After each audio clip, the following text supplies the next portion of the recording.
ক্ষমতার জন্য কীরকম ভুভুক্ষ ছিলেন সেটা আমরা দেখিনি 2011 আগে। গ্রামের থেকে জঙ্গলমহল থেকে ডেড বডি নিয়ে এসে কলকাতায় রাস্তা জাম করতেন। দিন নাই রাত দুটোর সময় আন্দোলন করতে যেতেন। কিসের জন্য? ক্ষমতার জন্য। ওই দাঙ্গাবাজদের কাছে আজ আমায় প্রমাণ করতে হবে যে আমি নাগরিক কিনা। মুখ্যমন্ত্রী মমতা বন্দ্যোপাধ্যায়, মানে তিনি 3বার সিএম হয়েছে, আগে কেন্দ্রীয় না, নাগরিক তো যতদিন বেঁচে আছেন পরীক্ষা দিতেই হবে। ভোটার লিস্টে গিয়ে নাম খুঁজতে হয় আপনার নাম আছে কি না, তো পরীক্ষা দিতেই হবে। চেক করবে আপনি ঢুকলে, মুখ্যমন্ত্রী হলেও আপনাকে নাম আছে কিনা দেখে লিস্টে তারপরে ছাড়বে। কিন্তু ভারতের নাগরিক শুধু নয়, নাগরিকের দায়িত্ব পালন করতে, এটা নাগরিকের দায়িত্ব প্রত্যেকের পালন করা উচিত। তার পরিবর্তে আপনি অধিকার পাচ্ছেন, সেখানে এইসব কথা বলে লোককে ভড়কে কোনো লাভ নেই। চুপচাপ ফর্ম দিয়ে দিয়েছেন উনি, আমরা জানি। এবং যারা বড় বড় বিপ্লব করেছিল আগে তারাও লাইনে এসে গেছে, সব ফর্ম ফিল আপ করে দিয়েছে। আর পশ্চিমবাংলায় ঠিক সময় সব হয়ে গেছে বলে এখানকার ডেট এক্সটেনশন হয়নি। বিজেপি একটা হ্যাংলা পার্টি, বাংলা দখল করার জন্য হ্যাংলামি করছে, যাকে পাচ্ছে তাকে ঢোকাচ্ছে, মারপিট করছে বিভিন্ন জায়গায়, জেলায় জেলায়। দেখে নাও তোমরা, মুখ্যমন্ত্রী মমতা বন্দ্যোপাধ্যায় বলছে। উনি ক্ষমতার জন্য কীরকম ভুভুক্ষ ছিলেন সেটা আমরা দেখিনি 2011 আগে। গ্রামের থেকে জঙ্গলমহল থেকে ডেড বডি নিয়ে এসে কলকাতায় রাস্তা জাম করতেন। দিন নাই রাত দুটোর সময় আন্দোলন করতে যেতেন। কিসের জন্য? ক্ষমতার জন্য। তো ক্ষমতা একটা রাজনৈতিক পার্টির কাছে ক্ষমতা একটা লক্ষ্য থাকে, কারণ সেই ক্ষমতার মাধ্যমে সমাজের পরিবর্তন করে। বিজেপি সারা ভারতবর্ষে এটাও করেছে, আর পশ্চিমবাংলায়ও করবে, এটা ওনাকে দেখতে হবে। আর এসআইআরটা উনি হয়েছিলেন ভেস্তে দেবেন, কিন্তু এত স্মুথলি পশ্চিমবাংলায় এসআইআর হবে এটা উনি ভাবেননি, সেটা হয়েছে। আর নির্বাচন কমিশনও বলে দিয়েছে। আর তাদের লোকেরা, যারা কিছু লোক একটু বেশি স্মার্টনেস দেখিয়েছে, বাড়াবাড়ি করেছে, গণ্ডগোল করেছে, এরকম বহু লোককে শোকজ হতে হবে, জেলেও যেতে হবে। রাজ্যে কেন্দ্রের বঞ্চনা নিয়ে ফের সরব মুখ্যমন্ত্রী মমতা বন্দ্যোপাধ্যায়। ডবল ইঞ্জিন সরকারকে মমতার তোপ, যে 100 দিনে কাজের টাকা দেয়নি, আবাস যোজনার টাকা দেয়নি, আটকে রেখেছে। এই বঞ্চনা গল্প লোক শুনে বোর হয়ে গেছে, সবাই জানে। আপনারা পার্টির জন্য হাজার হাজার কোটি টাকা খরচা করছেন, ভোট কিনছেন, জমিবাড়ি কিনছে কর্মীরা, আপনার পার্টির নেতারা, এসবই কেন্দ্রের টাকায়। সেই জন্য এই কথা আর চলবে না। অনেক ধোকা দিয়েছেন লোককে, কিছু করে দেখান। ল অ্যান্ড অর্ডার থেকে স্বাস্থ্য, শিক্ষা সব উঠে গেছে, সেটার দিকে মন দিন। এইসব বাহানা দিয়ে আর চলবে না। 100 দিনের কাজের 100 দিনের কাজকে আদালতের নির্দেশ অনুযায়ী শর্ত চাপাচ্ছে কেন্দ্র। মুখ্যমন্ত্রী বলেছে কোনো শর্ত মানব না। তবে কি আদালতকেও মানছে না মুখ্যমন্ত্রী, মানে রাজ্য সরকার? না, কেন্দ্র সরকার নিয়ম অনুযায়ী, আইন অনুযায়ী কাজ করছে, বাকি রাজ্যগুলোর সঙ্গে একইভাবে ব্যবহার করছে। আপনি যদি শর্ত মানবেন না, আপনি টাকা পাবেন না, সোজা হিসাব। সল্টলেকের বিভিন্ন জায়গায় পোস্টার পড়ছে রাম মন্দির হবে, 26শে মার্চের মধ্যে রাম মন্দিরে শিলান্যাস হবে বলে জানা যাচ্ছে। না, ভগবান রামচন্দ্রের দেশ এটা। হাজার হাজার গ্রামে রাম মন্দির আছে, আরও হাজার হাজার গ্রামে রাম মন্দির হবে। তো সেটা তো অযোধ্যায় প্রমাণ হয়ে গেছে। ভারতের মাটিতে হবে না রাম মন্দির, কোথায় হবে? কিন্তু যারা এটাকে বাবরির সঙ্গে তুলনা করছেন, কোনো মানেই হয় না। এখন আক্রমণকারীর কোনো চিহ্ন ভারতবর্ষে থাকবে না।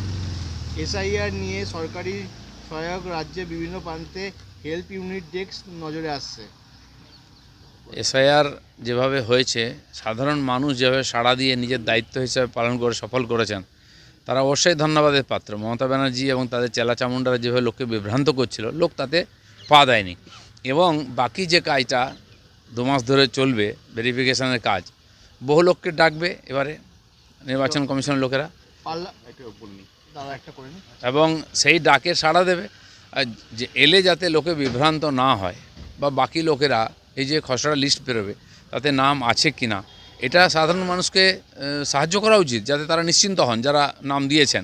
যেভাবে এসআইআর সময় আমরাও করেছি, পার্টির লোকেরা, সেভাবেই সাহায্য করা হবে সবাইকে। এসআইআর সময়সীমা বৃদ্ধির জন্য 6টি রাজ্যকে, কিন্তু বাংলায় বাড়ানো না সময়সীমা। না, বানাবার দরকার নেই। 1 মাস যথেষ্ট ছিল বাংলার জন্য।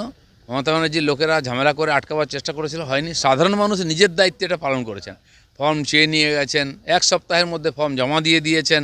যারা অনেকে বাইরে ছিলেন তাদের একটু দেরি হয়েছে, কিন্তু সব করে নিয়েছে। এবং এটাই ওদের পশ্চিমবাংলায় যেটা হয়েছে প্রথমবার, যে যত ফর্ম, যত মানুষ গেছে, সব ফর্ম ফেরত দিয়ে এসছে, অনেক বুথে দেখা যাচ্ছে।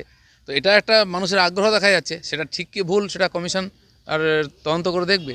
পার্লামেন্টে ই সিগারেট খেয়েছে একজন তৃণমূল নেতা, কি বলবেন? কী হয়েছে? E cigarette. না, পার্লামেন্টে যদি কেউ সিগারেট খায়, একজন সাংসদ হওয়ার মতো তার সেই অধিকার নেই। যদি খেয়ে থাকে আর বাংলার আর টিএমসির কোনো নেতা যদি খায় তো পশ্চিমবাংলার লোক সম্বন্ধে সারা ভারতের লোকের তো এমনি ধারণা খারাপ আছে, তারপরে কি হবে? আমার মনে হয় এটা খুবই গর্হিত কাজ আর এটা শাস্তিযোগ্য অপরাধ। অভিযোগ উঠছে যে ইআরওরা বিএলওদের ওপর চাপ সৃষ্টি করছে, ফর্মে নো অ্যাকশন রিকোয়ার্ড লিখে দিতে হবে। এর অর্থ হলো নাম বাদ যাবে না। না, বাদ যাবে না, এটা করতে পারলে যদি যোগ্য লোকের নাম বাদ যায় বা কোনো বয়স্ক, শুনছি অনেক লোক 80-র উপরে বয়স হয়ে গেছে, এরকম বহু লোককে ফর্ম দেওয়া হয়নি, তারা জীবন্ত আছেন, তারা ভোটার আছেন, এখন ধরা যাচ্ছে, সেটা আমরা কমপ্লেন করছি। যদি এরকম ধরা পড়ে যে সে বেঁচে আছে, ফর্ম পেলো না, ফিল আপ করতে পেলো না, তাহলে বিএলওর চাকরি যাবে এবং এরও বাঁচবে না। ক্ষমতার জন্য কীরকম ভুভুক্ষ ছিলেন সেটা আমরা দেখিনি 2011-এর আগে। গ্রামের থেকে, জঙ্গলমহল থেকে ডেড বডি নিয়ে এসে কলকাতায় রাস্তা জাম করতেন। দিন নাই রাত নাই, রাত 2টোর সময় আন্দোলন করতে যেতেন। কিসের জন্য? ক্ষমতার জন্য। ওই দাঙ্গাবাজদের কাছে আজ আমায় প্রমাণ করতে হবে যে আমি নাগরিক কিনা। মুখ্যমন্ত্রী মমতা বন্দ্যোপাধ্যায়, মানে তিনি 3বার সিএম হয়েছে, আগে কেন্দ্রীয় না, নাগরিক তো যতদিন বেঁচে আছেন পরীক্ষা দিতেই হবে। ভোটার লিস্টে গিয়ে নাম খুঁজতে হয় আপনার নাম আছে কি না, তো পরীক্ষা দিতেই হবে।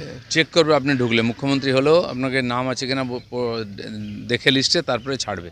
কিন্তু ভারতের নাগরিক শুধু নয়, নাগরিকের দায়িত্ব পালন করতে, এটা নাগরিকের দায়িত্ব প্রত্যেকের পালন করা উচিত। তার পরিবর্তে আপনি অধিকার পাচ্ছেন, সেখানে এইসব কথা বলে লোককে ভড়কে কোনো লাভ নেই। চুপচাপ ফর্ম দিয়ে দিয়েছেন উনি, আমরা জানি, এবং যারা বড় বড় বিপ্লব করেছিল আগে তারাও লাইনে এসে গেছে, সব ফর্ম ফিল আপ করে দিয়েছে। আর পশ্চিমবাংলায় ঠিক সময় সব হয়ে গেছে বলে এখানকার ডেট এক্সটেনশন হয়নি।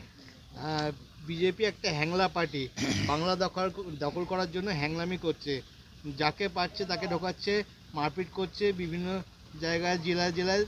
দেখে নাও তোমরা, মুখ্যমন্ত্রী মমতা বন্দ্যোপাধ্যায় বলছে। উনি ক্ষমতার জন্য কীরকম ভুভুক্ষ ছিলেন সেটা আমরা দেখিনি 2011-এর আগে। গ্রামের থেকে, জঙ্গলমহল থেকে ডেড বডি নিয়ে এসে কলকাতায় রাস্তা জাম করতেন। দিন নাই রাত নাই, রাত 2টোর সময় আন্দোলন করতে যেতেন। কিসের জন্য? ক্ষমতার জন্য। তো ক্ষমতা, একটা রাজনৈতিক পার্টির কাছে ক্ষমতা একটা লক্ষ্য থাকে, কারণ সেই ক্ষমতার মাধ্যমে সমাজের পরিবর্তন করে।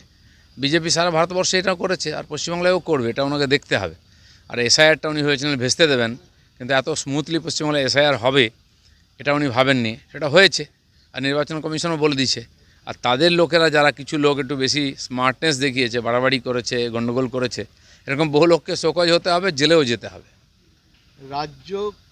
রাজ্যে কেন্দ্রের বঞ্চনা নিয়ে ফের সরব মুখ্যমন্ত্রী মমতা বন্দ্যোপাধ্যায়। ডবল ইঞ্জিন সরকারকে মমতার তোপ, যে 100 দিনে কাজের টাকা দেয়নি, আবাস যোজনার টাকা দেয়নি, আটকে রেখেছে। এই বঞ্চনা গল্প লোক শুনে বোর হয়ে গেছে, সবাই জানে। আপনারা পার্টির জন্য হাজার হাজার কোটি টাকা খরচা করছেন, ভোট কিনছেন, জমিবাড়ি কিনছে কর্মীরা, আপনার পার্টির নেতারা, সবই কেন্দ্রের টাকায়। সেই জন্য এই কথা আর চলবে না। অনেক ধোকা দিয়েছেন লোককে, কিছু করে দেখান। ল অ্যান্ড অর্ডার থেকে